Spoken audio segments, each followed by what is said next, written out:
ನಾನು. ಹಾಗಾದ್ರೆ 4 ದಿನ ಕಾಯಿ ಭದ್ರಾವತಿ.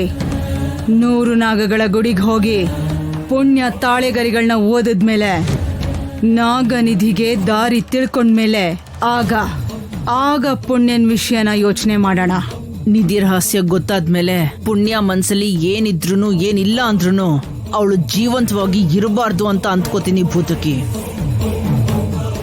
ಯಾಕಂದ್ರೆ ಪುಣ್ಯ ನನ್ನ ಮಗಳ ಜೀವನಕ್ಕೆ ಅಡ್ಡ ಬರ್ತಾ ಇದ್ದಾಳೆ.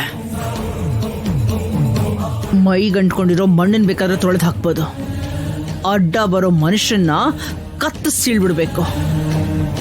ಆಗ ಅದರ ಅವಶ್ಯಕತೆ ನೋಡಿ ಯೋಚನೆ ಮಾಡೋಣ ಭದ್ರಾವತಿ. ಅಲ್ಲಿವರೆಗೂ ನೀನ್ ಹುಷಾರಾಗಿರೋ. ಅವಳ ಮೇಲೆ ಸುಳ್ಳು ಪ್ರೀತಿ ತೋರ್ಸು. ನಟನೆ ನನಗೆ ಅಷ್ಟು ಕಷ್ಟ ಏನಿಲ್ಲ, ಅದನ್ನ ನಾನು ನೋಡ್ಕೋತೀನಿ.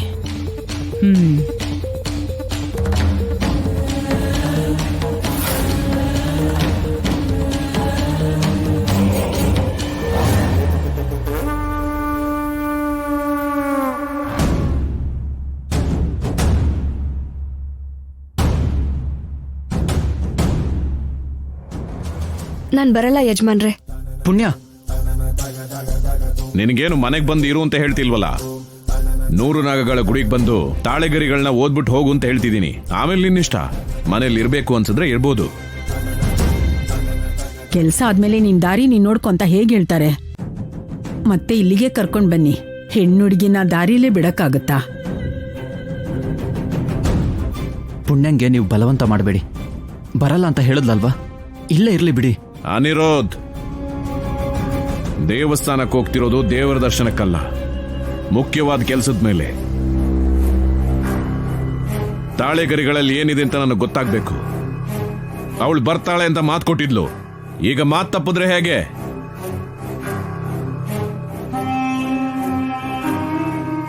ಕೈ ಕಾಲು ಕಟ್ಟಿ ಕರ್ಕೊಂಡೋಗ್ಬೋದು, ಆದ್ರೆ ನನ್ಗೆ ಆ ಉದ್ದೇಶ ಇಲ್ಲ. ನೀವು ಹಾಗೆ ಮಾಡ್ತೀರಾ ಅಂತಾನೆ ನನಗೆ ಭಯ ಅಪ್ಪ. ನೀನ್ ಸುಮ್ನಿರೋ ಅನಿರೋಧ್, ನಾನ್ ಮಾತಾಡ್ತೀನಿ. ಪುಣ್ಯ, ನಾಗಗಳು ಅಂದ್ರೇನೆ ನನ್ನ ನರನಾಡಿಗಳಲ್ಲಿ ರಕ್ತಗಳು ಕುದಿತಾ ಇರ್ತವೆ. ಹಾಗಿರುವಾಗ ಆ ನಾಗಗಳ ಗುಡಿಗೆ ನಾನು ಬರ್ತೀನಿ ಅಂದ್ರೆ ನನ್ನ ಆಸೆ ಆಕಾಂಕ್ಷೆಗಳನ್ನ ಅರ್ಥ ಮಾಡ್ಕೋ. ಹೋಗಿ ಹೋಗಿ ಈ ಹೊಲನೇ ಕೇಳ್ತಿದ್ದಾಳೆ ಅಂದ್ರೆ ನಾಗನಿಧಿ ಇಲ್ಲೇ ಏನಾದ್ರೂ ಇರ್ಬೋದಾ? ಆದ್ರೂ ಈ ಒಂಟಿ ಹುಡುಗಿ ನನ್ನೇನು ಮಾಡಕ್ಕಾಗಲ್ಲ. ಒಂದ್ಸಲ ತಾಳೆಗರಿಗಳನ್ನ ಓದಿದ ನಂತರ, ನಾಗನಿಧಿಗೆ ದಾರಿ ಗೊತ್ತಾದ ನಂತರ ನಿಧಿನ ವಶಪಡಿಸ್ಕೊಳ್ಳೋದು ಸಿದ್ಧ. ಅದಾದ್ಮೇಲೆ ಪುಣ್ಯಗೂ ಕೂಡ ಅವಳ ಅಪ್ಪ ಅಮ್ಮನ್ಗಾಗಿದ್ದ ಗತಿನೇ ಆಗುತ್ತೆ. ಸರಿ, 100 ನಾಗಗಳ ಗುಡಿಗೆ ಹೋಗಿ ಬಂದ್ಮೇಲೆ ಈ ಹೊಲ ನಾನು ನಿನ್ನ ಹೆಸರಿಗೆ ಮಾಡ್ಕೊಡ್ತೀನಿ. ಆಗಲ್ಲ ಯಜಮಾನ್ರೆ, ನನಗಿವಾಗ್ಲೇ ಬರ್ದು ಕೊಡ್ಬೇಕು.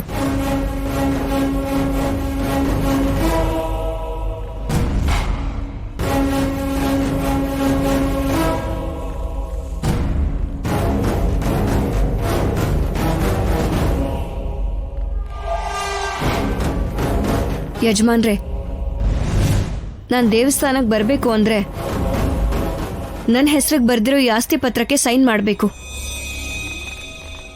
ಇಲ್ಲಿ ಕೊಡು.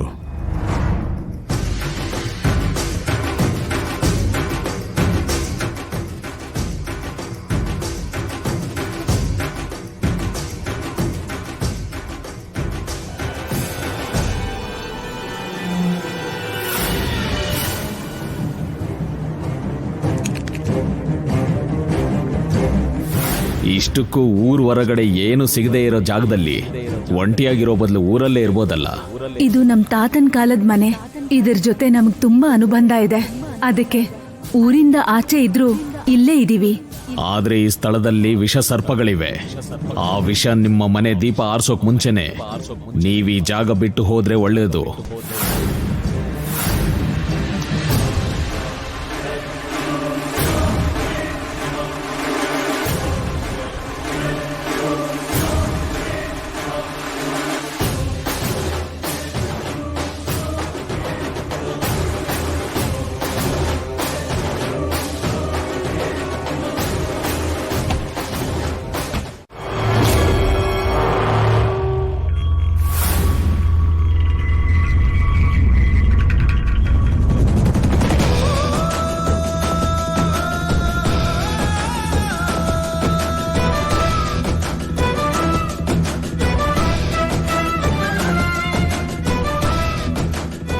ತುಂಬಾ ಖುಷಿ ಆಯ್ತು ಯಜಮಾನ್ರೆ.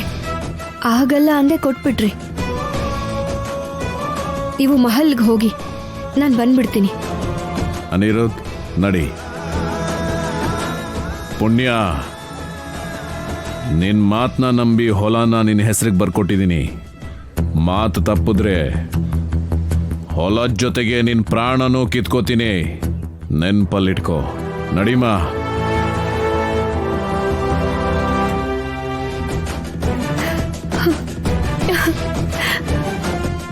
ಅಮ್ಮ, ನೀವಿದ್ದಿದ್ದ ಜಾಗನ ನಾನು ಮತ್ತೆ ತಗೊಂಡ್ಬಿಟ್ಟೆ. ನೋಡಮ್ಮ, ನೋಡಿ.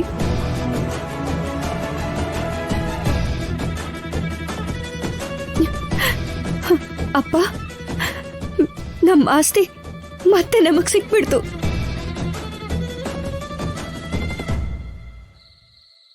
ನಿಮ್ ಪ್ರಾಣ ತೆಗೆದ ಜಾಗದಲ್ಲೇ ಈಗ ಸಹಿ ಹಾಕಿ ಕೊಟ್ಟಿದ್ದಾರೆ. ಈಗ ಈ ಪತ್ರನ ತಗೊಂಡಿದ್ದೀನಿ. ಇನ್ನೊರ್ ಪ್ರಾಣ ತೆಗೆಯೋದು ಒಂದೇ ಬಾಕಿ ಇರೋದು. ಇನ್ನು ಮಿಕ್ಕಿರೋ ಕೆಲ್ಸನ ಪೂರ್ತಿ ಮಾಡ್ತೀನಿ.